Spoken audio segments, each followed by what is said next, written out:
बिस्मिल्लाहिर्रहमानिर्रहीम। शुरू अल्लाह के नाम से जो बड़ा मेहरबान निहायत रहम वाला है।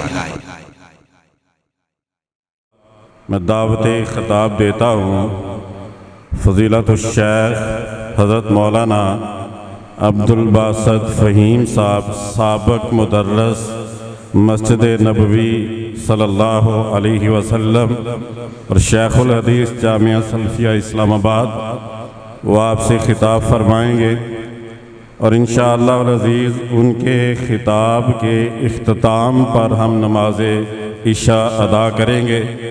शेख साहब के ख़िताब के बाद अगर कोई भाई उनसे सवाल करना चाहता है तो वो तहरीरी तौर पर लिख कर अपने पास रख ले। कोई भी ज़िंदगी का कोई ऐसा मसला दीन इस्लाम के हवाले से वो समझना चाहता है तो आखिर में तहरीरी सवाल का जवाब दिया जाएगा। तो आपके सामने खिताब फरमाएंगे फ़ज़ीलतुश शेख अब्दुल बासित फ़हीम साहब हफ़िज़हुल्लाह तआला। इन्नल हम्दुलिल्लाह नहमदुहु व नस्तईनुहु व नस्तगफिरुहु व नऊज़ु बिल्लाहि मिन शुरूरि अनफुसिना व मिन सय्यिआति अअमालिना मन यहदिहिल्लाहु फला मुदिल्ल लहु व मन युद्लिल फला हादिय लहु व अशहदु अन ला इलाहा इल्लल्लाहु वहदहु ला शरीका लहु व अशहदु अन्न मुहम्मदन अब्दुहु व रसूलुहु। या अय्युहल्लज़ीना आमनुत्तक़ुल्लाहा हक़्क़ तुक़ातिह व ला तमूतुन्न इल्ला व अंतुम मुस्लिमून। या अय्युहन्नासुत्तक़ू रब्बकुमुल्लज़ी ख़लक़कुम मिन नफ्सिन वाहिदा व ख़लक़ मिनहा ज़ौजहा वबस्स मिनहुमा रिजालन कसीरन व निसाअ वत्तक़ुल्लाह अल्लज़ी तसाअलून बिही वल अरहम इन्नल्लाह कान अलैकुम रक़ीबा। या अय्युहल्लज़ीना आमनुत्तक़ुल्लाह वक़ूलू क़ौलन सदीदा युस्लिह लकुम अअमालकुम व यग़फिर लकुम ज़ुनूबकुम व मन युतिइल्लाह व रसूलहु फ़क़द फ़ाज़ फ़ौज़न अज़ीमा। अम्मा बाद फ़इन्न खैरल हदीस किताबुल्लाह व खैरल हदी हदी मुहम्मदिन सल्लल्लाहु अलैहि वसल्लम व शर्रल उमूरि मुहदसातुहा व कुल्ल मुहदसतिन बिदअह व कुल्ल बिदअतिन ज़लाला व कुल्ल ज़लालतिन फिन्नार। हर किस्म की हम्दो सना अल्लाह रब्बुल इज़्ज़त के लिए और कसरत से दुरूद व सलाम हो इमामुल अंबिया जनाब मुहम्मदुर रसूलुल्लाह सल्लल्लाहु अलैहि वसल्लम की ज़ात अक़दस पे।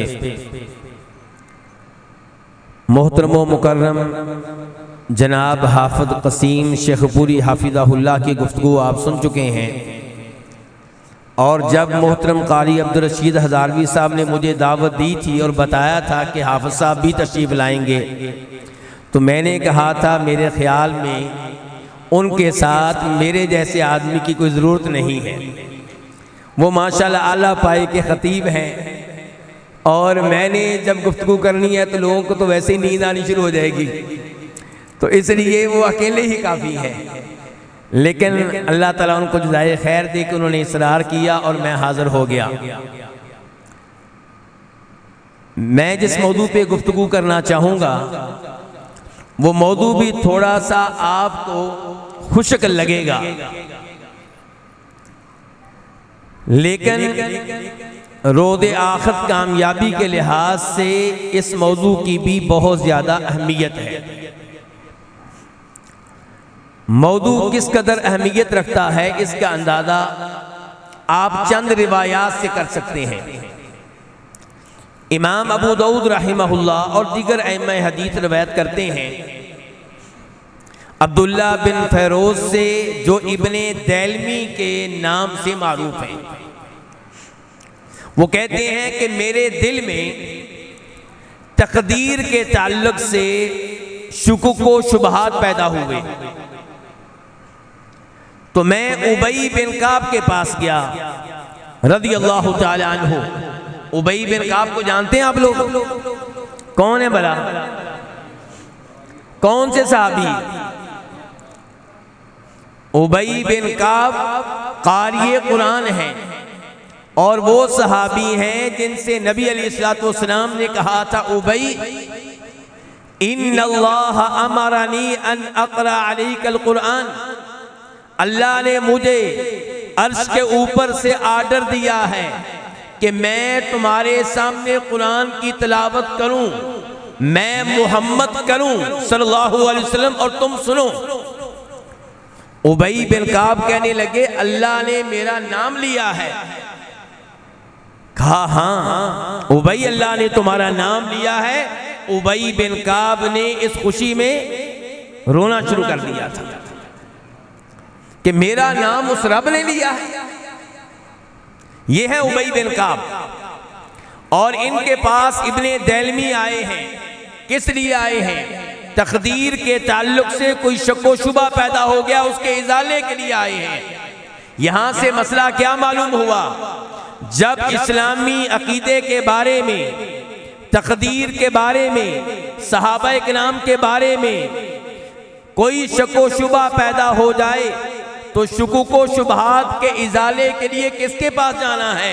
किसी मुस्तनद आलमे दीन के पास जाना है, किसी शेखुल हदीस के पास जाना है, किसी मदरसे के, सल्फी मदरसे के, अहल हदीस मदरसे के मुदर्रिस के पास जाना है जो कुरान और हदीस की रोशनी में आपकी रहनुमाई कर सके। सैयद अतीकुर रहमान शाह साहब के पास जाना है जो मुस्तनद आलमे दीन हैं। अल्लाह इनकी ज़िंदगी में बरकतें डाले, वो आपके शुकुक व शुबहात का इजाला करेंगे। हाफिज कसीम शेखपुरी हाफिज़हुल्लाह के पास जाना है, वो आपके शुकुक व शुबहात का इजाला करेंगे। हर ऐरे गैरे के पास नहीं जाना। उबई बिन काब के पास कौन आए हैं? मेरा नाम बताइएगा जी।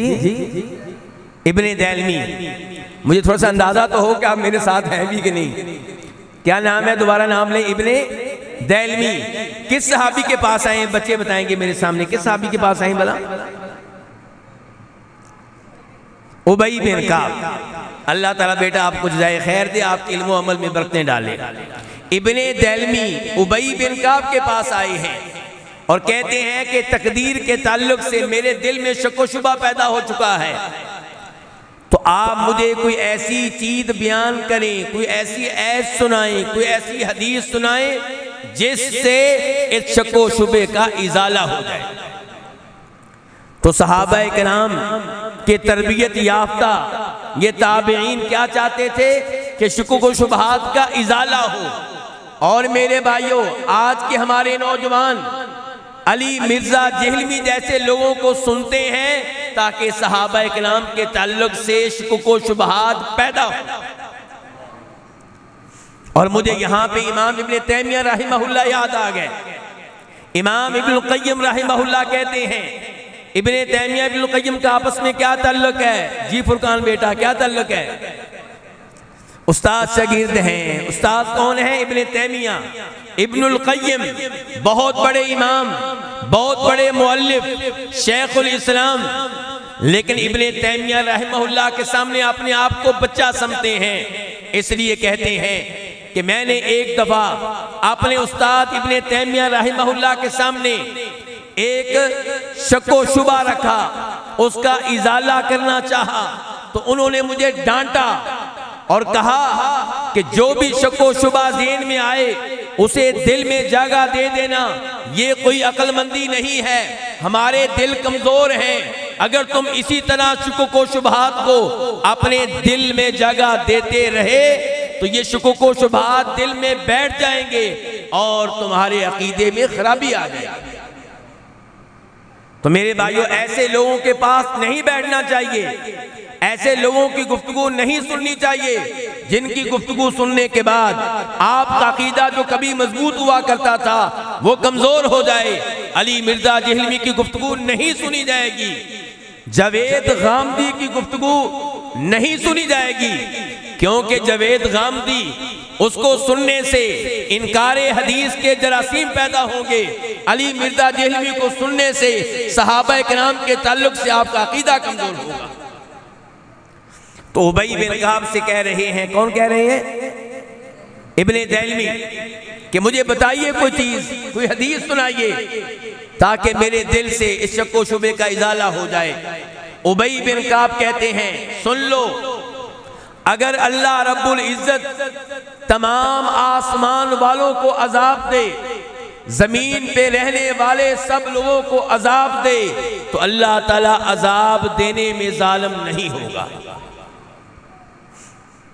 अल्लाह का सबको अजाब देना जुल्म पे मबनी नहीं होगा। और अगर अल्लाह ताला रहमत का मामला फरमाए, बख्शिश का मामला फरमाए, तो अल्लाह की रहमत हमारे आमाल से कहीं बेहतर है। हमारे आमाल इस काबिल नहीं है कि हम जन्नत में जा सकें। अल्लाह की रहमत से जाएंगे तो अल्लाह की रहमत हमारे आमाल से कहीं बेहतर है। फिर कहा, ये कौन कह रहे हैं बेटा? उबई बिन काब। उबई बिन काब ने फिर क्या कहा? कहा, याद रखो, अगर तुम्हारे पास ओहद पहाड़ के बराबर गोल्ड हो, सोना हो, ओहद पहाड़ के बराबर सोना कितने किलो बन जाएगा जी? 2 किलो बन जाएगा। 7 किलोमीटर तवील पहाड़, चौड़ाई भी बहुत ज्यादा। तो जब ओहद पहाड़ के बराबर सोना होगा तो हम शुमार नहीं कर सकते कितना होगा। और उबई बिन काब कह रहे हैं इब्ने देहलवी से, ओहद पहाड़ के बराबर तुम सोना अल्लाह की राह में दो, अल्लाह कबूल नहीं करेगा। क्यों? क्योंकि तुम्हारा तकदीर के बारे में ईमान दुरुस्त नहीं है। जब तक सही मानों में तकदीर पे ईमान नहीं लाओगे, अल्लाह ताला तुम्हारी तरफ से ओहद पहाड़ के बराबर दिया हुआ सदका सोना भी कबूल नहीं करेगा। तकदीर के ऊपर ईमान इतना पुख्ता होना चाहिए, ईमान ये होना चाहिए तकदीर पे। उबई बिन काब की गुफ्तगू जारी है। ईमान ये होना चाहिए कि जो नेमत तुम्हें मिली है ये मिलकर रहनी थी, दुनिया की कोई ताकत इसमें रुकावट नहीं बन सकती थी। और जो मुसीबत तुम पे आई है वो आकर रहनी थी, दुनिया की कोई ताकत तुम्हें इस मुसीबत से बचा नहीं सकती थी। और जो तुम्हें नेमत नहीं मिल सकी वो कभी भी मिलने वाली नहीं थी। तुम जो भी कर लेते, जितने भी असबाब इख्तियार कर लेते, जितनी भी सिफारिशें करवा लेते, जितने भी लोगों को अपनी मदद के लिए बुला लेते, ये चीज तुम्हें मिलने वाली नहीं थी। और जिस मुसीबत से बच गए हो वो मुसीबत तुम पे नहीं आने वाली थी। दुनिया जो भी साजिशें कर लेती, क्योंकि तकदीर में नहीं लिखी थी, उसने नहीं आना था। फरमाया ये है अकीदा तकदीर। अगर इस अकीदे के बगैर मर गए तो जहन्नम में जाओगे। इस अकीदे के बगैर मर गए तो कहां जाओगे? जहन्नम में जाओगे। ये अकीदा है उबई बिन काब का। और उबई बिन काब का ये अकीदा हमें कौन सुना रहे हैं? इब्ने देहलवी। इब्ने देहलवी कहते हैं कि फिर मैं दूसरे सहाबी के पास गया, अब्दुल्लाह बिन मसूद रज़ियल्लाहु अन्हु के पास। उन्होंने मुझे यही अकीदा बताया। मैं हुज़ैफा बिन यमान के पास गया, उन्होंने भी यही अकीदा बताया। और फिर मैं ज़ैद बिन साबित के पास गया, उन्होंने यही अकीदा बताया। और इस बारे में हदीस बयान की कि ये हदीस है, ये नबी अलैहिस्सलाम का दिया हुआ अकीदा है।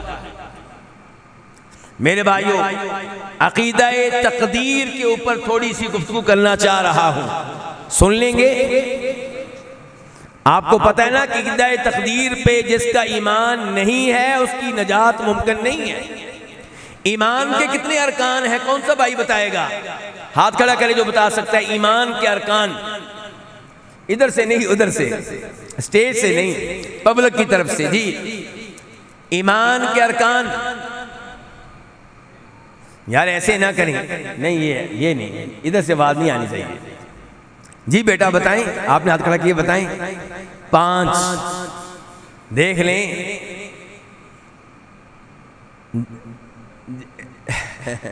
जी बेटा, ईमान के अरकान ये कह रहे हैं 6 हैं। अब बेटा किसकी बात मानूं, ये 6 कह रहे हैं। बेटा एक है इस्लाम, एक है ईमान।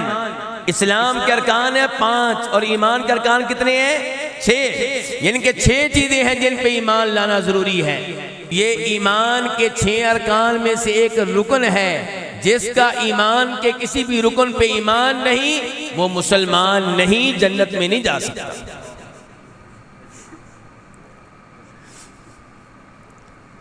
इमाम मुस्लिम रवायत करते हैं जनाबे हुमैद बिन अब्दुर्रहमान से, यहया बिन यामुर से। यहया बिन यामुर कहते हैं कि बसरा में, हमारे शहर बसरा में सबसे पहले जिसने तकदीर का इनकार किया वो माबद जुहनी था। तकदीर का पहला मुनकिर माबद जुहनी था। किस शहर में? बोलिए जरा।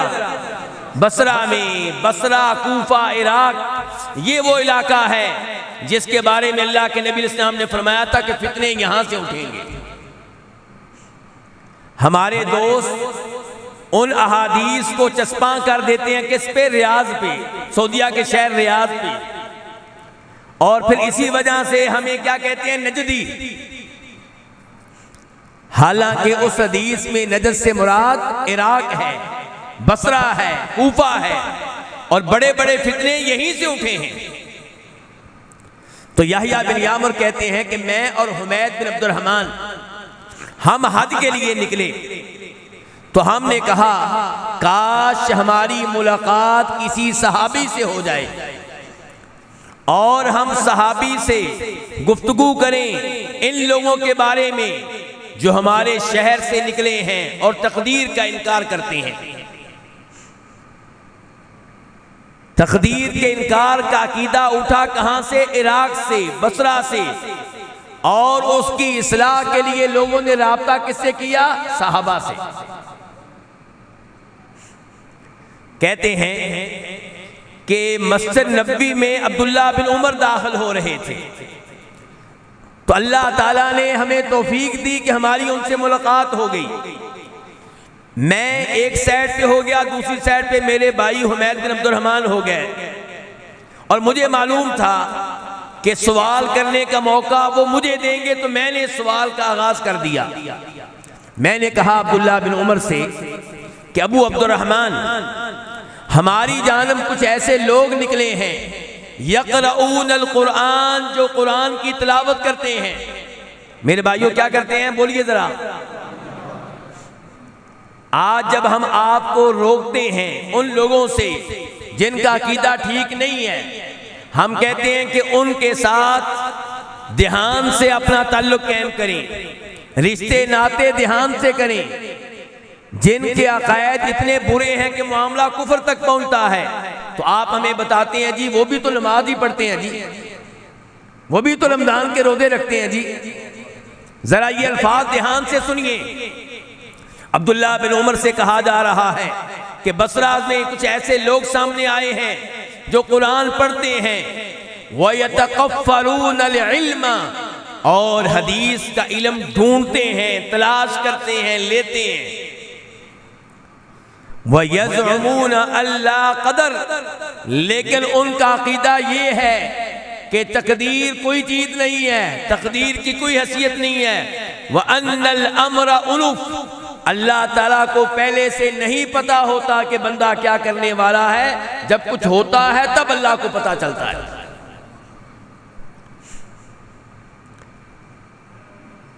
हाँ जी, कुरान पढ़ना दुरुस्त था? बोलिए जरा, कुरान पढ़ना दुरुस्त था? हदीस का इल्म लेना दुरुस्त था? और तकदीर का इनकार कुफर है, कुफर है, कुफर है। तो अब्दुल्ला बिन उमर ने क्या कहा कि कोई बात नहीं, वो कुरान तो पढ़ते हैं ना जी, मस्जिदें तो बनाते हैं ना जी। नहीं, कहा उन दोनों से कहा कि याद रखो, जिसका तकदीर पे ईमान नहीं वो ओहद पहाड़ के बराबर सोना अल्लाह की राह में दे, अल्लाह कबूल नहीं करेगा। और जब तुम बसरा में वापस जाओगे तो इन लोगों को बता देना, मेरा पैगाम देना कि अब्दुल्ला बिन उमर मदीना से पैगाम देते हैं कि मेरा तुम्हारा कोई ताल्लुक नहीं। तो पहले ताल्लुक था जी, पहले कोई रिश्तेदारी थी, पहले ताल्लुक था ईमान का, इस्लाम का। कह रहे हैं जब मुझे पता चला कि तुम्हारा ये अकीदा है तो मेरा तुम्हारा कोई ताल्लुक नहीं, तुम मुझसे बरी, मैं तुमसे बरी। मेरे भाइयों, ये अल्फाज कहे जाते हैं उस आदमी के बारे में जो काफिर हो। तो अब्दुल्ला बिन उमर ने जो तकदीर का इनकार करने वाले थे उन पे कितनी सख्ती की और यहां से पैगाम नफरत भेजा।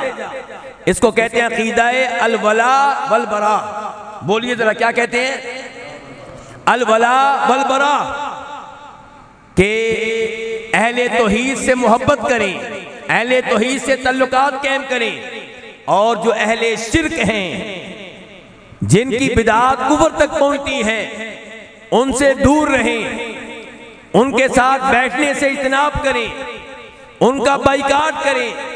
इल्ला ये कि आप उनकी इस्लाह करना चाहते हो तो अलग बात है। यही अकीदा इब्राहीम अलैहिस्सलाम का था। क़द कानत लकुम उस्वतुन हसनतुन फी इब्राहीम वल्लदीन मआ इद क़ालू लिक़ौमिहिम इन्ना बुराअ मिनकुम व मिम्मा तअबुदून मिन दूनिल्लाह कफ़रना बिकुम वबदा बैनना व बैनकुमुल अदावतु। तो मेरे भाइयों, हर एक को एक जैसा समझना ये अच्छी बात नहीं है। अहले तौहीद के साथ तल्लुकात कायम करें। अहले सुन्नत, और अहले सुन्नत से मुराद कौन से अहले सुन्नत जी? अहले सुन्नत से मुराद जो बिदात से दूर रह के वाकई सुन्नतों पे अमल करने वाले हैं, जिनका अकीदा सहाबा किराम वाला अकीदा है। अहले सुन्नत, अहले हदीस, अहले तौहीद, उनसे तल्लुकात कायम करें, उनके साथ बैठने की कोशिश करें, उनके साथ रिश्ते नाते करें। ये आपके ईमान का तकादा है, ये आपके दीन की तालीमात हैं। तो अब्दुल्ला बिन उमर ने इन लोगों का बाइकाट किया और फिर कहा कि मुझे हदीस बयान की थी मेरे वालिद जनाब उमर फारूक ने कि नबी अलैहिस्सलाम तशरीफ फरमा थे, आपके दाएं बाएं सहाबा किराम बैठे हुए थे। एक आदमी आया जिसे हम में से कोई भी पहचानने वाला नहीं था। इसका मतलब यह है कि वो मदीना का नहीं है, लेकिन अजीब बात यह है कि मुसाफिरों वाली निशानियां भी नहीं है। कोई गर्दो गुबार नहीं, बाल इंतहाई स्याह, कपड़े इंतहाई सफेद। उसने सवाल किया, ईमान किसे कहते हैं, इस्लाम किसे कहते हैं, एहसान किसे कहते हैं, क़यामत कब आएगी? तो जब ईमान का सवाल किया गया तो आपने क्या कहा था? ईमान ये है कि अल्लाह पे ईमान लाओ, सारी ईमानियात बताई और फिर कहा कि तकदीर पे ईमान लाओ। तो मेरे भाइयों, तकदीर पे ईमान लाना नहायत ज़रूरी है। हम में से बहुत से लोगों के अकीदा तकदीर में शुकुक व शुबहात हैं, मसाइल हैं। हमारा अकीदा वैसे नहीं है जैसे होना चाहिए। और ये अकीदा कितना ज़रूरी है, एक रिवायत और सुन ले, फिर मैं अकीदा तकदीर की तरफ आऊँगा। इमाम अबू दाऊद रिवायत करते हैं उबादा बिन सामत रज़ी अल्लाह तआला अन्हु से, और ये भी सहाबी हैं। अहले हदीस इनको अच्छी तरह जानते हैं। क्यों? और क्यों जानते हैं अहले हदीस उबादा बिन सामत को? फातिहा खल्फुल इमाम, फातिहा खल्फुल इमाम, जो इस हदीस के रावी है कि ला सलात लिमन लम यक़रा बिफातिहतिल किताब, कि जो इमाम के पीछे जो नमाज में सूरह फातिहा नहीं पढ़ेगा उसकी नमाज नहीं है। वो कोई भी हो, इमाम हो या मुक्तदी हो, और नमाज कोई भी हो, जहरी हो, सिर्री हो, तन्हा पढ़ रहा हो, इमाम के साथ पढ़ रहा हो। तो ये उबादा बिन सामत अपने बेटे की तरबियत करने लगे हैं, अपने बेटे को समझाने लगे हैं। वालिदैन मुतवज्जे हों, बेटे को क्या समझाया जाएगा, बेटे से किस मौजू पे गुफ्तगू की जाएगी। अपने बेटे से कह रहे हैं, बेटा याद रखना, लन तजिदा ताम हकीकतिल ईमान हत्ता तुमिना बिल कदर, ईमान का मजा तुम नहीं चख सकोगे, ईमान की मिठास को नहीं पा सकोगे जब तक कि तुम्हारा तकदीर पे मजबूत अकीदा नहीं होगा, जब तक कि तुम्हारा तकदीर पे यकीन नहीं होगा। यकीन होना चाहिए इस बात पे कि जो कुछ मिला है वो मिलकर रहना था, दुनिया की कोई ताकत उसमें रुकावट नहीं बन सकती थी, और जो नहीं मिल सका वो कभी नहीं मिलना था, मैं जो भी कर लेता। फिर कहा उबादा बिन सामत ने कि मैंने नबी अलैहिस्सलाम से सुना, हदीस ध्यान से सुनिएगा, अभी मैंने आपसे एक सवाल भी करना है, इस हदीस के ताल्लुक से अभी एक सवाल करना है, क्योंकि माशाल्लाह आप पढ़े लिखे बैठे हुए हैं, समझदार बैठे हैं। हदीस ये है कि नबी अलैहिस्सलाम ने फरमाया था कि अल्लाह ने सबसे पहले जिस चीज को पैदा किया वो कलम है, और जब कलम को पैदा किया तो अल्लाह ने कहा लिखो। कलम ने कहा ऐ मेरे रब क्या लिखूं? कहा हर एक की क़यामत तक की तकदीर लिख दो, हर एक के बारे में लिख दो, क़यामत तक वो क्या करेगा, कब पैदा होगा, कब फौत होगा, उसे रिज़्क क्या मिलेगा, किस किस शहर में रिज़्क मिलेगा, कहां कहां वो जाएगा, उसे कितनी औलाद मिलेगी, ये सारी मालूमात लिख दो। चुनाचे कलम ने ये सारी मालूमात लिख दी। मेरे भाइयों, सवाल मेरा आपसे ये है कि अल्लाह ने सबसे पहले किस मखलूक को पैदा किया? हाँ जी, जवाब चाहिए मुझे आपकी तरफ से।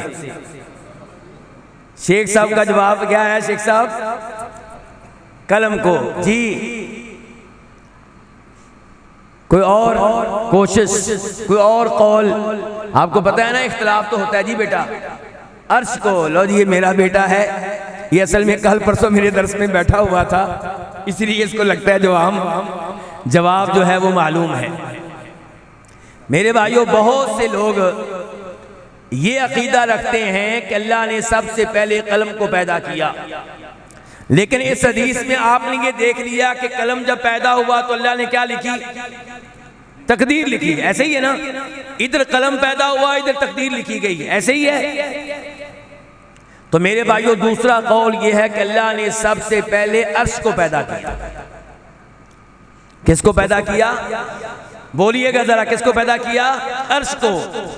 और इमाम इब्ने तैमिया रहमहुल्लाह फरमाते हैं, सलफ में से जमहूर का यही अकीदा है कि अल्लाह ने सबसे पहले अर्श को पैदा किया है। आप कहेंगे इब्ने तैमिया कौन होते हैं? हम वाबी लोग हैं, अहले हदीस, हमें दलील दे। मेरे भाइयों, मुस्लिम शरीफ की हदीस है, रावी हैं जनाब अब्दुल्लाह बिन अमर बिन आस रज़ियल्लाहु ताला अन्हुमा। फरमाया नबी सल्लल्लाहु अलैहि वसल्लम ने, कतबल्लाहु मक़ादीर अल खलाइक़ क़ब्ल अन यख़्लुक़ अस्समावाति वल अर्द बिख़म्सीन अल्फ़ सना व काना अर्शुहु अलल मा। कि अल्लाह रब्बुल इज़्ज़त ने मखलूक़ात की तकदीर आसमानों ज़मीन की पैदाइश से 50,000 साल पहले लिख डाली थी, और तब अल्लाह का अर्श पानी पे था। अर्श भी मौजूद है, पानी भी मौजूद है। तो इसलिए जमहूर सलफ का अकीदा यह है कि पहली मखलूक फिर कौन है? अर्श। आप कहेंगे फिर उस हदीस का क्या बना कि अल्लाह ने सबसे पहले कलम को पैदा किया? तो उसका मतलब यह है कि अर्श और पानी तो पहले से मौजूद थे, उसके बाद जब अल्लाह ताला इस मखलूक को पैदा करने लगे, इंसानों को पैदा करने लगे, तो उससे पहले अल्लाह ने किसको पैदा किया? कलम को पैदा किया सबसे पहले, इनकी तकदीरें लिखी, फिर इनको पैदा किया गया। तो मेरे भाइयों, बहरहाल ये हदीस मैंने आपके सामने रखी है उबादा बिन सामत की, ये बताने के लिए कि तकदीर अल्लाह ने लिख डाली है। अब सवाल यह है कि तकदीर है क्या? ये तो पता चल गया कि तकदीर पे ईमान लाए बगैर चारा कार नहीं है, कामयाबी मुमकिन नहीं है। और ये भी पता चल गया कि उबादा बिन सामत ने अपने बेटे को नसीहत की है अकीदा तकदीर के तल्लुक से। तो कोई ये ना सोचे कि अकीदा तकदीर के बारे में गुफ्तगू बच्चों के साथ नहीं करनी चाहिए, और बच्चों के साथ ही गुफ्तगू की है उबादा बिन सामत ने, और बच्चे के साथ ही गुफ्तगू की थी नबी अलैहिस्सलाम ने। तिरमिज़ी शरीफ की हदीस, जब अब्दुल्ला बिन अब्बास आपके पीछे बैठे थे और नाबालिग थे, आपने उन्हें चंद नसीहतें की थी। उन नसीहतों में से आखिरी नसीहत ये थी अकीदा, वाअलम अन्नल उम्मता लबिजतमअत अला अन यनफऊक बिशै लम यनफऊक इल्ला बिशैइन क़द कतबहुल्लाहु लक। कि अब्दुल्ला ये जान लो, इस बात पे यकीन रखो, इसको अपना अकीदा बना लो कि अगर पूरी दुनिया मिलकर तुम्हें कोई फायदा देना चाहे, कोई माल देना चाहे, कोई प्लाट देना चाहे, वजीर आजम बनाना चाहे, बादशाह बनाना चाहे, गाड़ी देना चाहे, औलाद देना चाहे, बेटा देना चाहे, नहीं दे सकेंगे इल्ला ये कि अल्लाह ने ये चीज तुम्हारे नसीब में पहले ही लिख दी हो। और अगर पूरी दुनिया तुम्हें कोई नुकसान पहुंचाना चाहे, तुम्हें कत्ल करना चाहे, तुम्हारे बेटे को अगवा करना चाहे, पूरी दुनिया मिलकर तुम्हारे कारोबार को बंद करना चाहे, कुछ नहीं कर सकेंगे सवाए उस नुकसान के जो अल्लाह ने तकदीर में पहले ही लिख दिया है। बच्चों के ज़हनों में यह अकीदा डाल दें, अकीदा तकदीर छोटे बच्चों के ज़हनों में नक्श कर दें, और तकदीर के अकीदे के बड़े फ़वाइद हैं। आगे चलकर इस पे भी गुफ्तगू होगी। कहीं आपने उम्मीदें तो नहीं लगा ली दर्स खत्म होने की?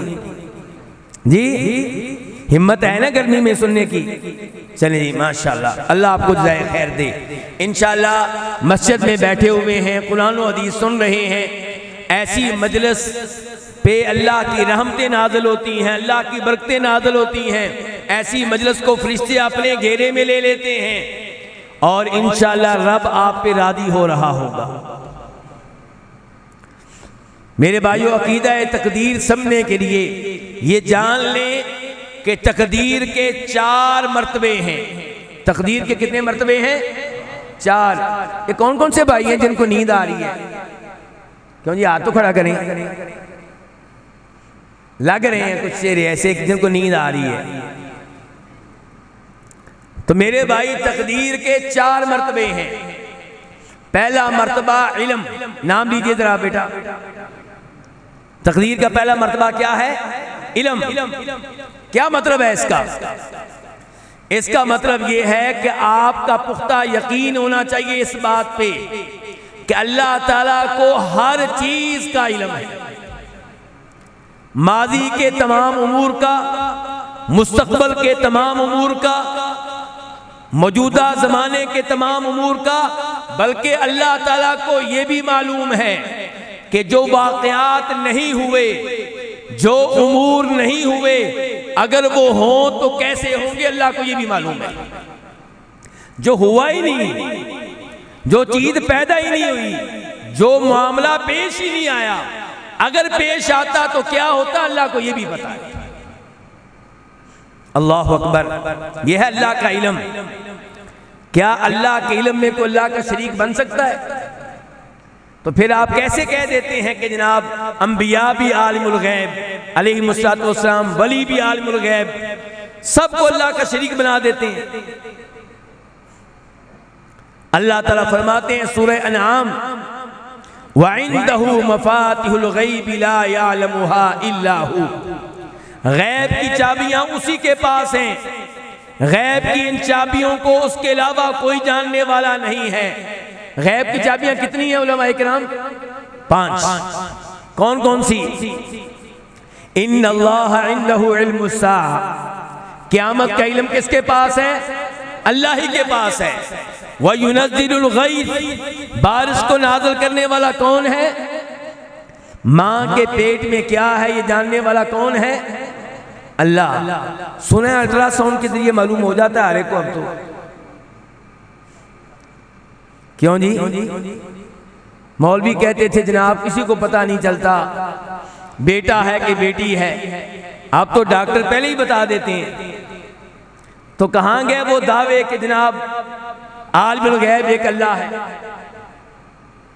क्यों जी उलमाए किराम, अल्लाह ने क्या कहा है? अल्लाह के अल्फाज पे गौर करें।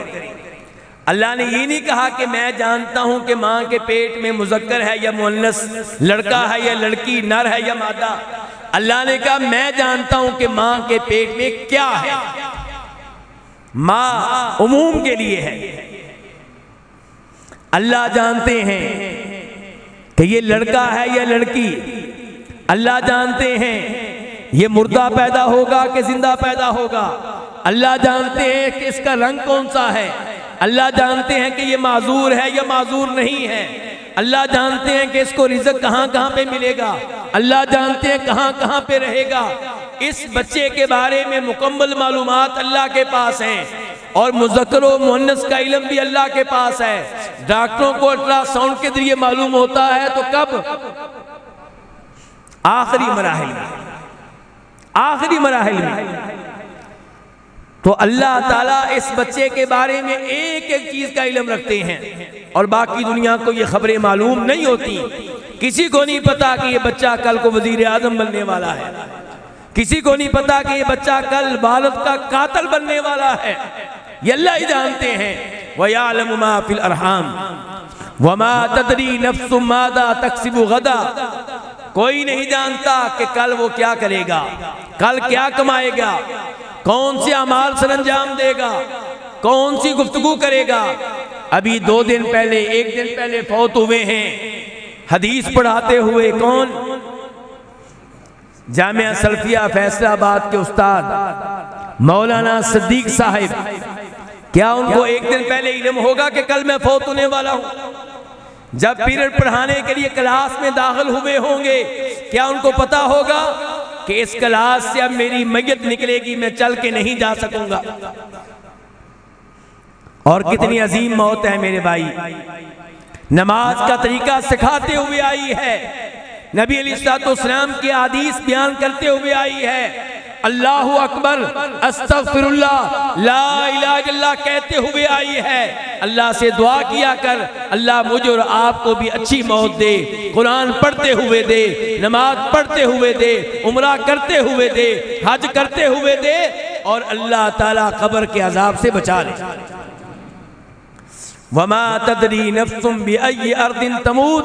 फरमाया किसी को नहीं पता कि उसे मौत कहां पे आएगी।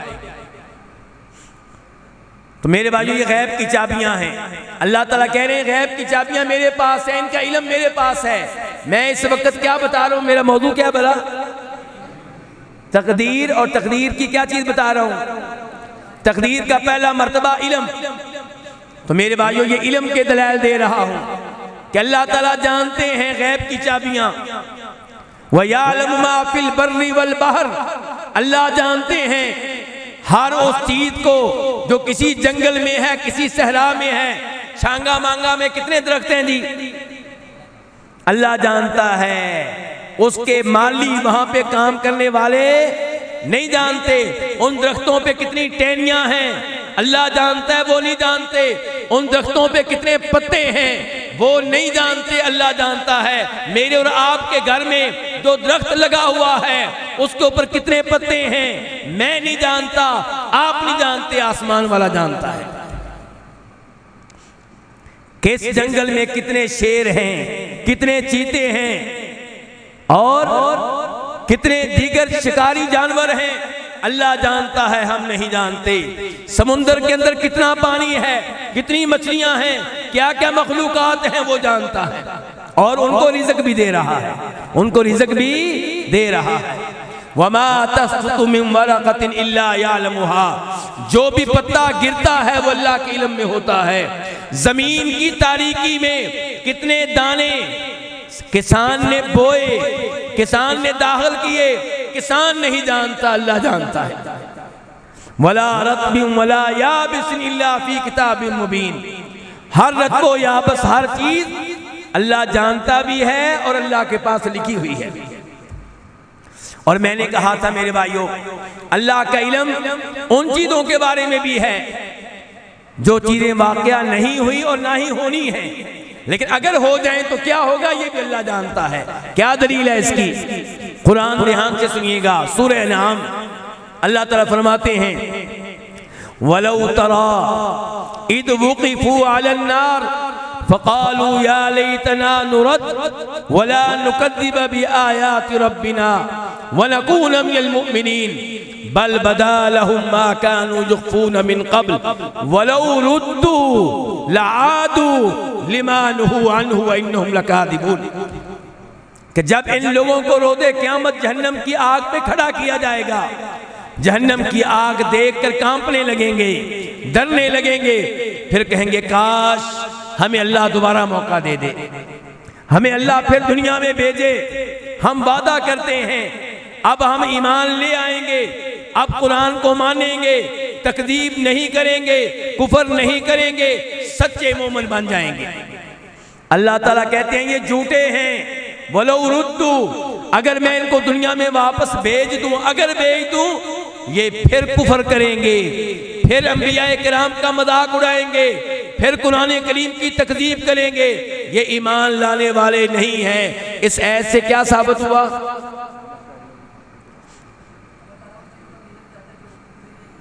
ये मुझे तो लगता है बस मैं हूं, शाह साहब हैं और ये बच्चा हमारे जामिया सल्फिया इस्लामाबाद का है, बाकी और मैं क्या बयान कर रहा हूं। ये ऐत मैंने क्यों पेश की है जी?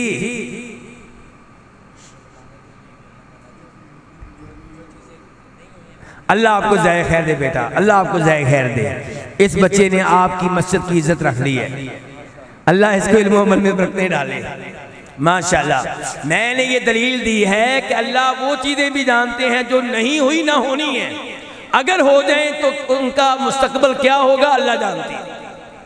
तो यहाँ पे जहन्नमी कह रहे हैं कि हमें या अल्लाह दुनिया में दोबारा भेज, हम ईमान ले आएंगे, तौहीद को अपना लेंगे। अल्लाह ताला कहते हैं अगर मैं भेज दूं, भेजना अल्लाह ने नहीं है, लेकिन अगर भेज दूं तो अल्लाह जानते हैं क्या करेंगे, कुफर करेंगे। एक और दलील इसी अकीदे की, कौन से अकीदे की भला? नहीं, इल्म में क्या जो वाक़े नहीं हुई और ना वाक़या होनी है, अल्लाह जानते हैं कि अगर हो जाए तो क्या होगा। इसकी एक दलील और सुनिएगा। ग़ज़वा तबूक में, ग़ज़वा तबूक वाला कहाँ लड़ा गया था? क्यों जी? ग़ज़वा तबूक बेटा कहाँ लड़ा गया था? तबूक में। चलिए अल्हम्दुलिल्लाह, ये तो पता है आपको। ग़ज़वा तबूक कहाँ लड़ा गया था? तबूक में। मदीना के करीब था कि दूर था तबूक? बहुत दूर था। मौसम कौन सा था? गर्मियों का, और मदीना में फल पक चुका था। इस लड़ाई के लिए जाना आसान, लोग आते रहे, अपने उज़र पेश करते रहे कि हम नहीं जा सकते, हमारा ये मसला है, हमारा ये मसला है। आप उनका उज़र कबूल करते रहे। अल्लाह रब्बुल इज़्ज़त ने कहा है कि आपसे उज़र, आपके पास उज़र लेकर वो आए जिनका सही मानों में अल्लाह पे ईमान ही नहीं है, मुनाफिक है। और ये मुनाफिक अगर चले भी जाते, सुनिए ध्यान से, गए नहीं, अगर चले जाते क्या होता? लौ खरजू फीकुम मा ज़ादूकुम इल्ला खबाला। ये चले भी जाते, इन्होंने तुम्हें तंग करना था, परेशान करना था, लड़ाना था, फसाद मचाना था और जासूसी करनी थी, तुम्हारे लिए मसाइल पैदा करने थे। तो वो गए नहीं, और अल्लाह को पता है कि चले जाते तो क्या होता। ये है मेरे भाइयों अल्लाह के इल्म की गहराई। तो अल्लाह से कोई भी चीज मख्फी और पोशीदा नहीं है। ये तकदीर का कौन सा मर्तबा था? पहला। अभी 3 और रहते हैं और ये 3 सुनने पड़ेंगे आपको। सुन लेंगे, हिम्मत है? तकदीर का पहला मर्तबा क्या है? इल्म। आप माशाल्लाह अहले इल्म बैठे हैं, अहले इल्म इल्मी गुफ्तगू को पसंद करते हैं, ऐसे ही है ना? या ये मौजूद तब्दील कर दूं? चलें जी। तो पहला मर्तबा तकदीर का क्या था? इल्म। दूसरा तकदीर का मर्तबा है किताबत, तहरीर। अल्लाह को हर चीज के बारे में पहले से पता है और क़यामत तक जो कुछ होने वाला है अल्लाह ने लिखवा दिया है। जिस किताब में लिखवाया उसको क्या कहते हैं बेटा, क्या कहते हैं उसको? क्यों जी, क्यों बेटा, क्या कहते हैं उस किताब को? लोहे महफूज। क्या कहते हैं? लोहे महफूज। उसे इमाम मुबीन भी कहते हैं, उसे अज़्ज़िक्र भी कहते हैं। वकुल्ल शैइन अहसैनाहु फी इमामिम मुबीन। अल्लाह कहते हैं हमने हर चीज को लिखवा दिया है, किताबे तकदीर में लिखवा दिया है। और अल्लाह ताला फरमाते हैं सूरह हज में, अलम ताअलम अन्नल्लाह यअलमु मा फिस समाई वल अर्द इन्न ज़ालिका फी किताब इन्न ज़ालिका अलल्लाहि यसीर।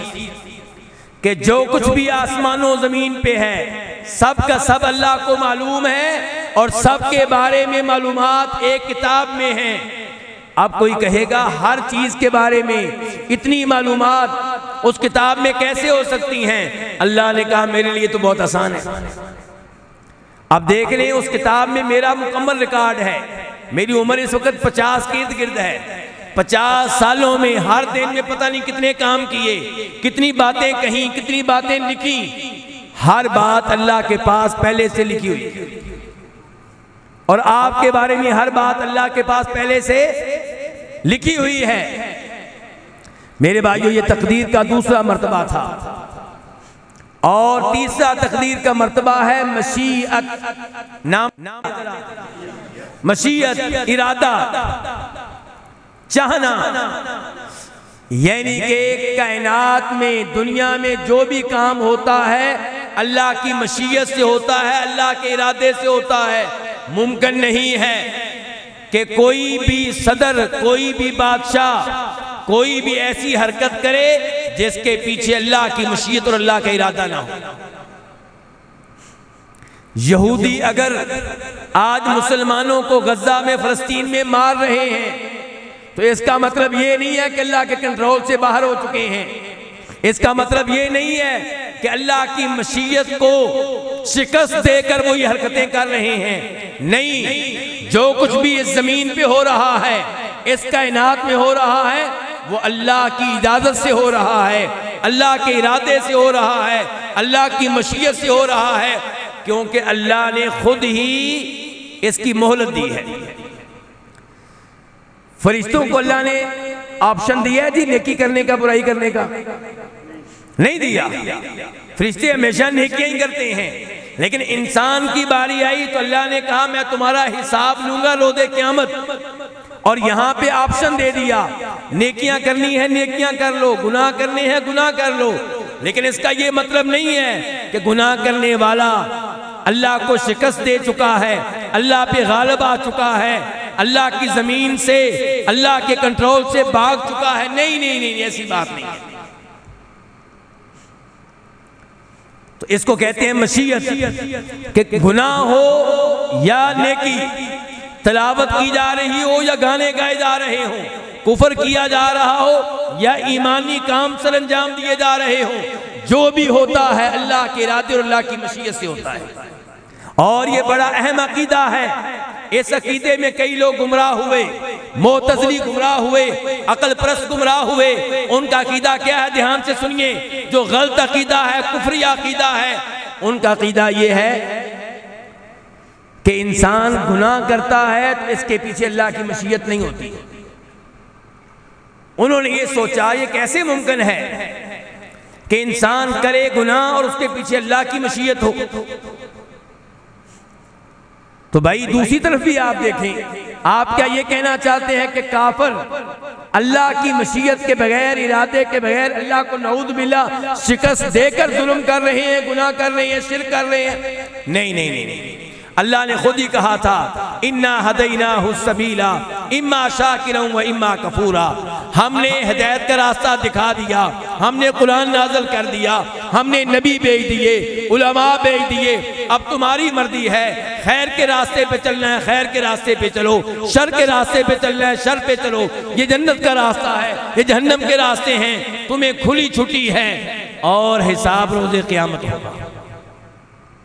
कभी कभी अल्लाह ताला दुनिया में पकड़ लेते हैं, किसी किसी गुनाह पे अल्लाह ताला दुनिया में भी सजा देते हैं, लेकिन जो बड़ा हिसाब होगा वो कब होगा? क़यामत के दिन होगा। तो ये तीसरा मर्तबा था तकदीर का, मशीअत। अल्लाह ताला फरमाते हैं इन हुआ इल्ला ज़िक्रुल लिल आलमीन, कुरान किताब नसीहत है पूरी दुनिया के लिए। लिमन शाअ मिनकुम अन यस्तकीम, ये किताब नसीहत है उसके लिए जिसकी ये चाहत हो, जिसकी ये मशीयत हो कि वो सीधे रास्ते पे चले, जन्नत के रास्ते पे चले, उसके लिए कुरान किताब नसीहत है।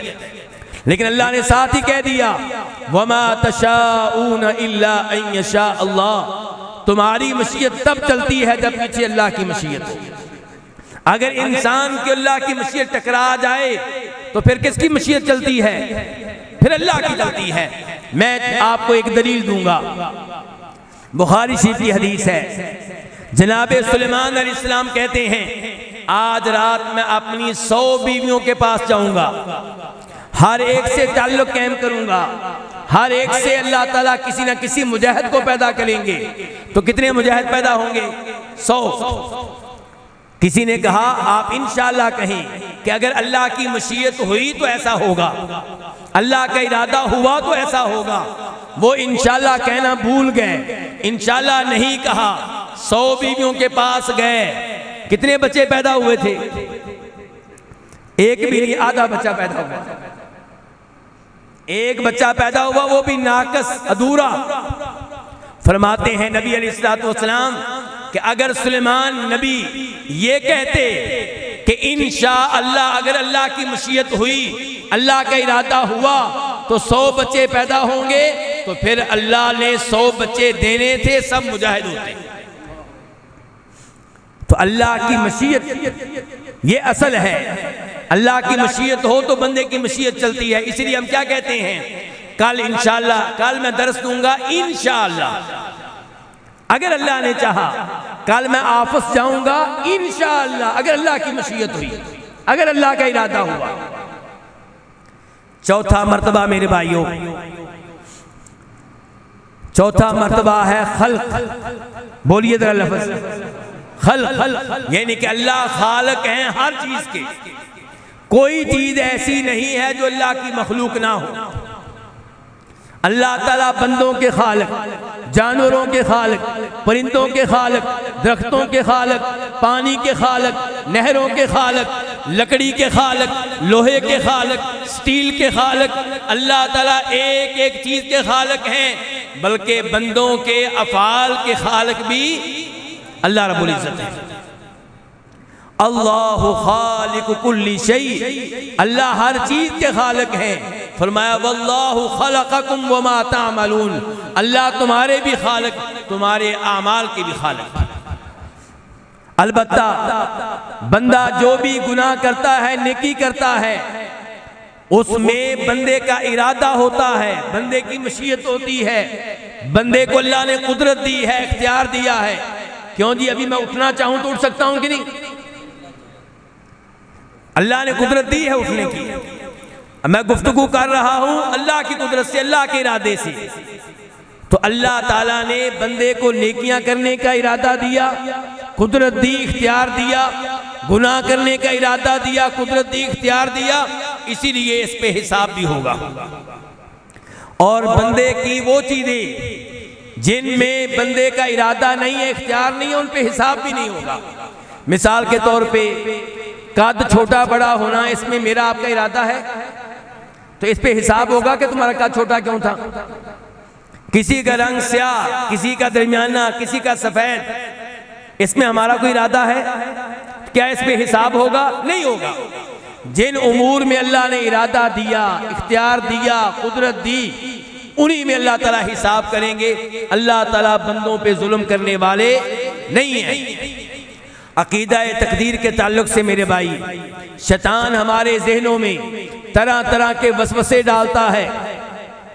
जब वसवसे डाले, आपने शैतान के वसवसों से बचने के लिए क्या करना है? अल्लाह से मदद मांगनी है। क्या करना है बोलिए? अल्लाह से मदद कैसे मांगेंगे? आऊज़ु बिल्लाहि मिनश शैतानिर रजीम। या अल्लाह, ये शैतान मेरे पीछे पड़ गया, मेरे अकीदे को खराब करना चाहता है, मैं इसका मुकाबला नहीं कर सकता, मैं अपने आप को तेरी पनाह में दे रहा हूं, या अल्लाह मुझे इससे बचा। तो औज़ु बिल्लाहि मिनश शैतानिर रजीम पढ़े, मिन्नत के अंदाज में, दुआ के अंदाज में, अल्लाह के साथ अपने दिल को मिलाते हुए, दिली ताल्लुक कायम करते हुए औज़ु बिल्लाहि मिनश शैतानिर रजीम पढ़े। दूसरे नंबर पे मेरे भाई ये दुआ किया करें, या मुक़ल्लिबल क़ुलूब सब्बित क़ल्बी अला दीनिक, ऐ दिलों को फेरने वाले मेरे दिल को ना फेरना, मेरे दिल को अपने दीन पे कायम रखना। नबी अलैहिस्सलाम ये दुआ कसरत से किया करते थे। कौन सी दुआ भला? या मुक़ल्लिबल क़ुलूब सब्बित क़ल्बी अला दीनिक। इमाम अहमद रिवायत करते हैं, मेरी और आपकी माँ उम्मे सलमा रज़ी अल्लाह अन्हा ने कहा, अल्लाह के रसूल आप ये दुआ बहुत करते हैं, क्या वजह है? फरमाया, उम्मे सलमा, लोगों के दिल अल्लाह की उंगलियों में से दो उंगलियों के दरमियान हैं। अल्लाह ताला इन दिलों को जैसे चाहता है फेरता है। तो इसलिए मेरे भाइयों अल्लाह की मिन्नत करनी चाहिए, या अल्लाह मेरे दिल को ना फेरना, मेरे दिल को पक्का रखना तौहीद पे, सुन्नत पे, सहाबा किराम की मोहब्बत पे, नमाजों की मोहब्बत पे, रोज़ों की मोहब्बत पे, कलाम पाक की तिलावत की मोहब्बत पे। ये अल्लाह से हमेशा दुआ करते रहना चाहिए। मेरे भाइयों तकदीर के बड़े फ़वाइद हैं, और तकदीर के ताल्लुक से क्या क्या गलतियां होती हैं, दो बड़े मौजू अभी बाकी हैं, लेकिन आपकी बस हो गई है। आपकी क्या हो गई है शाह साहब? आप तो माशाल्लाह साहब हिम्मत है, लेकिन ये बेचारे समझ रहे हैं कि शायद ये मौजू मौजूदा ज़माने का मौजू नहीं है। मेरा लाहौर में जुमा है, आइंदा महीने एक जुमा, तो वो दोस्त मुझसे कहने लगे, वो मेरे दोस्त भी हैं, कहने लगे हमारी मस्जिद के एक सहाफ़ी हैं, वो कहते हैं कि उलमाए किराम 1400 साल पहले की बातें करते हैं, तो कोई ऐसे जिंदा मौजू के ऊपर गुफ्तगू हो।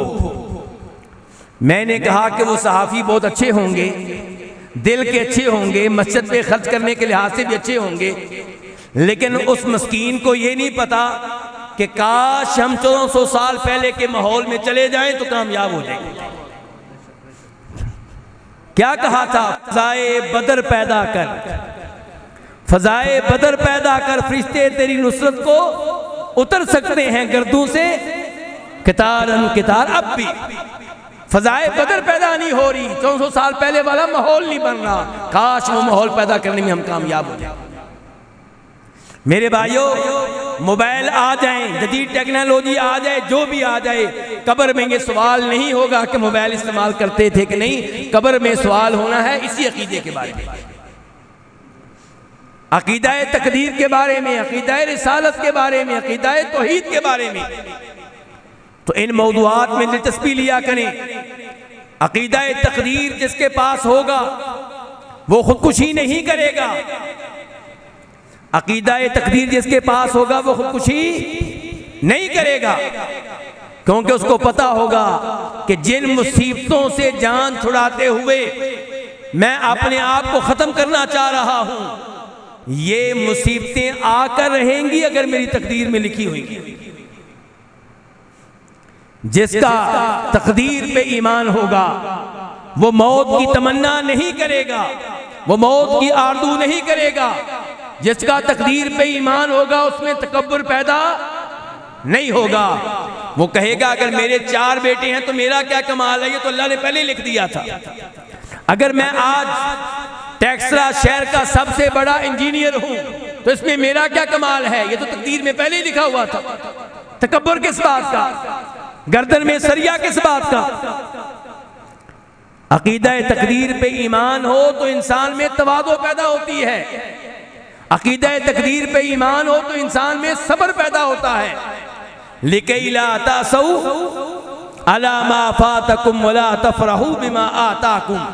अल्लाह ताला कहते हैं तकदीर पे ईमान लाने का फायदा ये है कि जो चीज अल्लाह वापस ले ले, जो माल अल्लाह वापस ले ले, जो बेटा अल्लाह वापस ले ले, जो बेगम अल्लाह वापस ले ले, उस पे इंसान को ज्यादा गम नहीं होता। इतना गम नहीं होता कि मातम शुरू कर दे, सड़कों पे आ जाए, जंजीरें मारे अपने आप को, छुरियां मारे अपने आप को, अपने रुखसार पीटे और ऐसी हरकतें करे जो हरकतें अक्लमंद लोग नहीं किया करते, क्योंकि उसका तकदीर पे ईमान है। उसको पता है कि अल्लाह ने लिखा था कि बेटा मेरे पास 15 साल रहेगा, अब उसकी मुद्दत पूरी हो गई थी, उसने वापस जाना ही जाना। अकीदा तकदीर के बहुत फवायद हैं मेरे भाई, लेकिन मैं इसी पे इक्तफा करता हूं और आपके लिए दुआ करता हूं कि अल्लाह ताला आपका ये बैठना कबूल फरमाए। गर्मी के मौसम में तकदीर के मौजू को आपने सुना, मेरी बहुत सी बातें बाकी हैं, लेकिन मुझे आप पे तरस आ रहा है। मुझे आप पे क्या आ रहा है? तरस आ रहा है। इसलिए मैं यहीं पे इक्तफा कर रहा हूँ। अल्लाह ताला हमें सही मानों में कुरान और हदीस सीखने की तौफीक इनायत फरमाए। मेरे भाइयों, खुतबाए जुमा में खुद भी आया करें, अपनी बेगम बच्चों को लेकर आया करें। फितनों का ज़माना है, आपने अपने बच्चों को जदीद इदारों में छोड़ दिया है, जहां इल्हाद है, बेदीनी है, बेहयाई है। दूसरी तरफ से आप उन्हें दीनी खुराक नहीं दे रहे। अपनी बेगम, अपनी बच्चियों को हर खुतबा जुमा में मस्जिद में लेकर आया करें, ऐसे दुरूस में लेकर आया करें, ताकि उनका ईमान, उनका दीन महफूज रहे और रोज़े क़यामत आप अल्लाह के सामने अपने बच्चों के मामले में कामयाब हो सकें। क्योंकि अल्लाह ने कहा है कू अनफुसकुम व अहलीकुम नारा, कि अपने आप को और अपने घर वालों को जहन्नम की आग से बचाओ। अल्लाह ताला जज़ाए खैर दे कारी अब्दुल रशीद हदालवी साहब को और इनके साथियों को और टैक्सला और वाह कैंट बल्कि पूरी पिंडी की जमात के अमीर सैयद तिकुरमान शाह साहब को, जिनकी क़यादत में, अमारत में ये नेक अमाल सर अंजाम पाते हैं और मेरे जैसे मस्कीन तालिब इल्म को भी दावत मिल जाती है, मुझे भी आपसे गुफ्तगू करने का मौका मिल जाता है, मुझे भी कुरान की आयतें सुनाने का मौका मिल जाता है। तो अल्लाह ताला इन अहबाब की कोशिशें कबूल फरमाए, इनको मजीद मेहनत करने की तौफीक इनायत फरमाए, इनकी ज़िंदगियों में अल्लाह बरकतें डाले और आप अहबाब गर्मी के मौसम में तशरीफ़ लाए। अल्लाह आप सबकी परेशानियाँ दूर फरमाए। अल्लाह ताला इस गर्मी के मौसम में मस्जिद में बैठने की वजह से हमें जहन्नम की गर्मी से बचा ले। अल्लाह ताला हमें कब्र के अजाब से बचा ले। या अल्लाह हम सब पे राज़ी हो जा। या अल्लाह हम सब के गुनाह मुआफ़ कर दे। या अल्लाह हमारी औलाद के दीन और ईमान की हिफाजत फरमा। या अल्लाह जिनके पास औलाद नहीं है उन्हें नेक सेहतमंद औलाद नसीब फरमा। या अल्लाह हमें सहाबा किराम से मोहब्बत करने वाला बना दे। या अल्लाह अहले फ़लस्तीन की मदद फरमा, अहले गज़ा की मदद फरमा। या अल्लाह हमें जब मौत देना इस हाल में मौत देना कि तू हम पे राज़ी हो, हम तुझ पे राज़ी हों। या अल्लाह इस हाल में मौत देना कि हमारी ज़ुबानों पे कलमा तय्यबा जारी हो, सारी हो। तमाम उलमाए किराम का शुक्रगुजार हूँ कि इन्होंने भी मुझ तालिब इल्म की गुफ्तगू सुनी और इन्होंने भी मुझे वक़्त दिया। अल्लाह ताला टैक्सला वाकन के इन तमाम उलमाए किराम की ज़िंदगियों में, इनके इल्म में, इनकी औलाद में, इनके रिज़्क़ में बरकतें डाले, इनकी परेशानियाँ दूर फरमाए। व आखिरु दावाना अल्हम्दुलिल्लाहि रब्बिल आलमीन।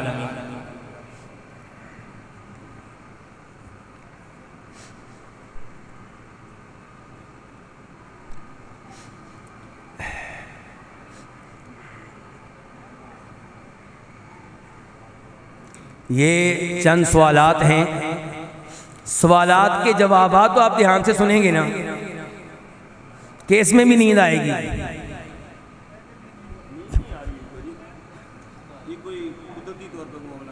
अच्छा, चलें। नहीं, वैसे इंशाल्लाह जाग रहे हैं। वो तो मैं बार बार जुमला इस्तेमाल करता था कि अगर नींद आ भी रही है तो टल जाए, वरना इंशाल्लाह हुस्ने ज़न है इन अहबाब के बारे में कि ज़ाहिर है कि वो मस्जिद में आए हैं, किसी वजह से आए हैं, कुछ सुनने के लिए आए हैं। अल्लाह ताला इनका यहाँ पे बैठना कबूल फरमाए। ये भाई कहते हैं कि रफ़ुल यदैन का क्या हुक्म है? जी, रफ़ुल यदैन का क्या हुक्म है मेरे भाइयों? रफ़ुल यदैन करना चाहिए कि नहीं करना चाहिए? रफ़ुल यदैन मेरे भाइयों नबी अलैहिस्सलाम की वो सुन्नत है जिस पे आपने अमल किया और आखिरी वक्त तक अमल किया। ये सुन्नत कैंसल नहीं हुई, मंसूख नहीं हुई। कैंसल ना होने की वादे दलील वो अहादीस हैं जिन अहादीस के रावी वो सहाबा किराम हैं जो आपकी आखिरी जिंदगी में मुसलमान हुए। मिसाल के तौर पे नोट करें, मालिक बिन हुवैरिस, याद कर लिया क्या कहा मैंने? मालिक बिन हुवैरिस, वाइल बिन हुजर, ये वो दो सहाबी हैं जिन्होंने आपकी जिंदगी की आखिरी नमाजें देखी हैं। ये भी बताते हैं कि नबी अलैहिस्सलाम रफ़ुल दैन किया करते थे। और फिर ये देखें कि आपके फौत हो जाने के बाद भी सहाबा के नाम रफ़ुल दैन करते रहे, अब्दुल्ला बिन उमर करते रहे, खुलफाए राशिदीन करते रहे, इमाम अहमद बिन हम्बल करते रहे, इमाम शाफी करते रहे, इमाम मालिक करते रहे। अगर ये सुन्नत कैंसिल होती तो ये आपके फौत होने के बाद इस पे अमल ना करते। तो इसलिए मेरे भाइयों रफ़ुल दैन किया करें। हर रफ़ुल दैन पे इंशाल्लाह कितनी नेकियां मिलती हैं? 10 नेकियां मिलती हैं। तो इसलिए इन नेकियों को हासिल करें। भाई कहते हैं 2 रकतों के बाद रफ़ुल दैन करनी है या अत्तहियात से उठने के बाद करनी है? मेरे भाइयों 2 रकतों के बाद रफ़ुल दैन करना है। यानी कि एक तो करना है नमाज के शुरू में तकबीर तहरीमा के साथ, और वो सारे ही करते हैं। दूसरे नंबर पे रुकू में जाते हुए, तीसरे नंबर पे और चौथे नंबर पे 2 रकतों के बाद जब आप तीसरी रकत के लिए उठेंगे। इसका मतलब यह है कि अगर कोई 3 रकतें वितर पढ़ रहा है और एक सलाम के साथ पढ़ रहा है तो वो 2 रकतों के बाद तीसरी रकत के लिए उठते हुए रफ़ुल दैन करेगा, क्योंकि सहाबी के यही अल्फाज हैं कि वह इदा कामा मिनर रकातैनी, जब आप 2 रकतों के बाद खड़े होते थे तो आप रफ़ुल दैन किया करते थे।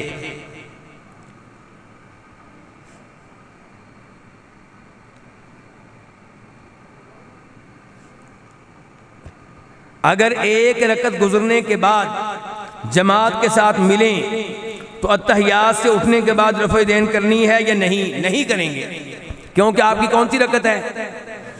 पहली से आप फारग हुए हैं, दूसरी के लिए आप जा रहे हैं, इसमें तो रफ़ुल दैन नहीं होता।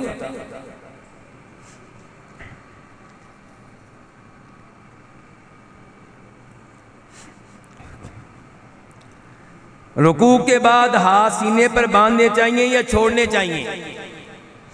रुकू के बाद हाथ छोड़ें तो ये सबसे उम्दा है, और रुकू के बाद हाथ छोड़ने के बारे में कोई इख्तिलाफ नहीं है किसी का। और अगर रुकू के बाद हाथ बांधें तो मैं इसको गलत नहीं कहता, लेकिन इसमें इख्तिलाफ है। शेख अलबानी रहमहुल्लाह इसको नहीं मानते थे, वो इसके कायल नहीं थे, लेकिन गुंजाइश निकल आती है। मिसाल के तौर पे वो हदीस जो बुखारी वगैरह में आई है, साहल बिन साद साइदी कहते हैं कि लोगों को हुक्म था कि वो नमाज में, कहाँ बोलिए, ये नहीं कहा गया रुकू से पहले, ये क्या कहा जा रहा है? नमाज में लोगों को हुक्म था कि दायां हाथ बाएं बाजू पे रखें।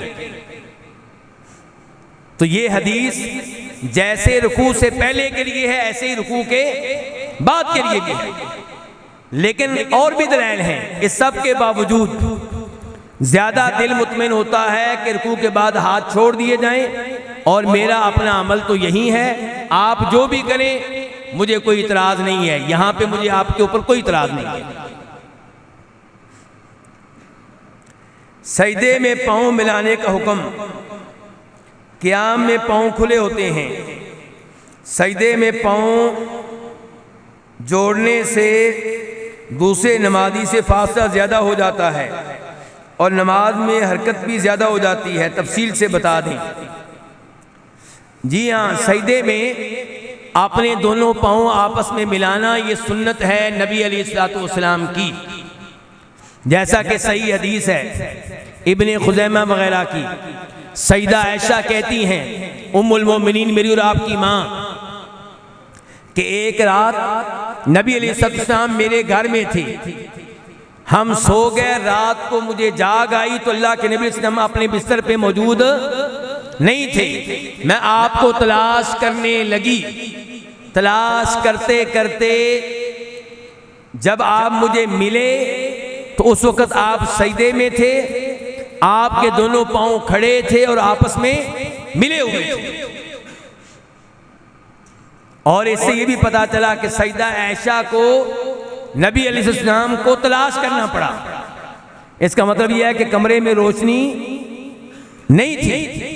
लोग कहते हैं कि जहां पे अल्लाह के नबी अलैहिस्सलाम होते थे इतनी रोशनी होती थी कि सुई भी नजर आती थी, लेकिन सईदा आयशा को यहां तलाश करना पड़ा।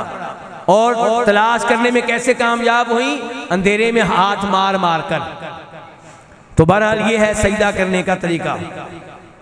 कहते हैं क़याम में पांव खुले होते हैं। जी हाँ, बिल्कुल। क़याम में पांव खोलें अपने जिस्म के साइज के मुताबिक, और फिर अपने पांव को दाएं नमाजी से दायां पांव मिलाएं और बायां पांव बाएं नमाजी से। लेकिन अगर वो नमाजी बहुत दूर खड़ा है तो आपने अपने पांव बहुत ज्यादा खोलने नहीं हैं, आपने अपने पांव खोलने हैं अपने जिस्म के साइज के मुताबिक।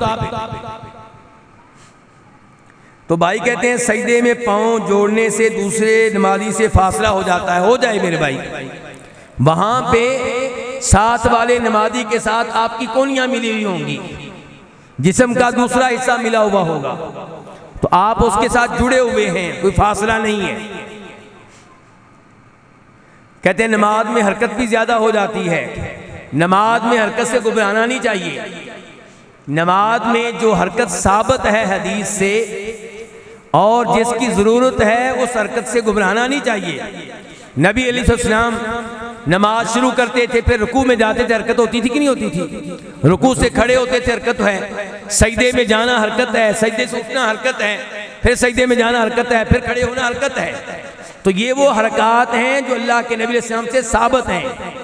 बल्कि नमाज की इस्लाह के लिए भी हरकत करनी पड़े तो कोई मसला नहीं है। आप जानते हैं कि एक रात नबी अलैहिस्सलाम नमाज पढ़ रहे थे तहज्जुद की, आपके साथ आकर अब्दुल्लाह इब्न अब्बास खड़े हो गए। किस साइड पे? बाईं साइड पे। तो आपने अपने हाथ से उनको पकड़ा और पीछे से ला के दाईं जानब खड़ा किया। तो उनकी नमाज में भी हरकत हुई, अब्दुल्लाह इब्न अब्बास की नमाज में, और खुद आपकी नमाज में भी हरकत हुई। फिर एक बार आपने, सही हदीस है, बुखारी की हदीस है, अपनी नवासी उमामा को उठाकर नमाज पढ़ाई थी। 4 रकतें पढ़ाई थी। हर रकत में उमामा को उठाते भी थे, सजदा में जाते हुए जमीन पे बिठा देते थे। तो बार बार उसको उठाना, जमीन पे रखना, नमाज में कम से कम 8 बार हरकत हुई। तो ऐसी हरकत जो शरीयत से साबित हैं उनसे डरना नहीं चाहिए। ये सवाल है जी, अम्मार बिन यासिर रज़ी अल्लाह अन्हु को किस जमात ने शहीद किया, जिनके बारे में नबी अलैहिस्सलाम ने फरमाया था कि वो सर से पांव के नाखूनों तक ईमान से पुर हैं। हाँ जी, अम्मार बिन यासिर को किसने शहीद किया था? जी, बागी लोगों ने। वो कौन थे बागी लोग? क्या अमीर मुआविया थे? नहीं, अल्लाह की कसम नहीं। ये वो लोग थे जो कातिलीन उस्मान थे रज़ी अल्लाहु अन्हु, जो जनाब अली और जनाब अमीर मुआविया के गिरोहों में लड़ाई चाहते थे।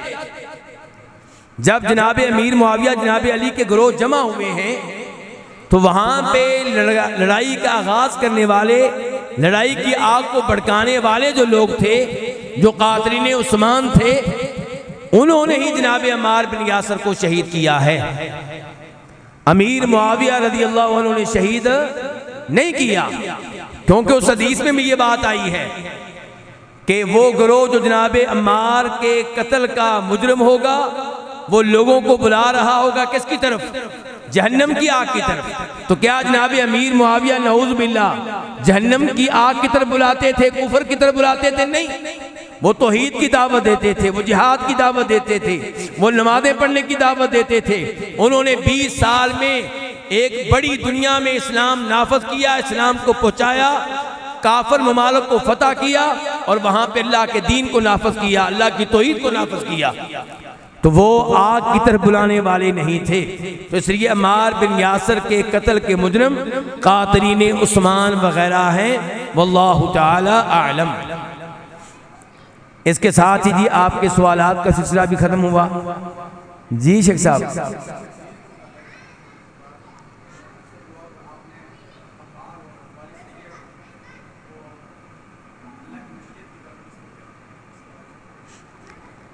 जी, तकदीर के ताल्लुक से शेख साहब का सवाल है। कई लोग नमाज नहीं पढ़ते, नमाज पढ़ने का कहा जाए तो कहते हैं तकदीर में नहीं लिखा हुआ था। हज पे नहीं जाते, समझाएं तो कहते हैं तकदीर में लिखा होगा तो कर लूंगा। ऐसी बातें करने वाले किसी को धोखा नहीं दे रहे सिवाय किसके? अपने आप के। तकदीर में गुनाह भी लिखे हैं, नेकियां भी लिखी हैं, तकदीर में रिज़्क भी लिखा हुआ है। रिज़्क लेने के लिए सुबह सुबह घर से क्यों निकलते हैं आप? उस वक्त भी कहा करें कि तकदीर में लिखा होगा तो रिज़्क मिल जाएगा। आप अपने 3.5 साल के बेटे को शदीद गर्मी शदीद सर्दी में स्कूल क्यों भेजते हैं भारी बस्ता लाद कर? कहा करें ना कि तकदीर में लिखा होगा तो उसको बड़ा ओहदा कल को मिल जाएगा, कारोबार मिल जाएगा। क्या जरूरत है 3.5 साल के बच्चे पे जुल्म करने की? कहते हैं नहीं, पढ़ेगा लिखेगा तो बनेगा नवाब, यानी कि मेहनत करेंगे तो कुछ होगा। हालांकि ये सब चीजें तकदीर में लिखी हैं, लेकिन वहां पे तकदीर के ऊपर इत्मीनान करने की बजाय मेहनत करते हैं। लेकिन नेकी करने की बारी आती है, गुनाहों से दूर रहने की बारी आती है, तो फिर तकदीर का सहारा लेते हैं। और ये बिल्कुल गलत है, अपने आप को धोखा देना है। क्यों गलत है बता चुका हूं कि रिज़्क की बारी आती है, घर बनाने की बारी आती है, अपना इलाज कराने की बारी आती, तब तकदीर का सहारा क्यों नहीं लेते? जब आपका इकलौता बेटा एक्सीडेंट हो जाए, मौतो हयात की कश्मकश में हो और डॉक्टर कहें बच सकता है लेकिन 20 लाख लगेगा, आप कहते हैं एक मकान है वो भी बेच डालूंगा बेटा बच जाए। वहां क्यों नहीं कहते कि तकदीर में लिखा होगा तो बच जाएगा, मकान नहीं बेचना?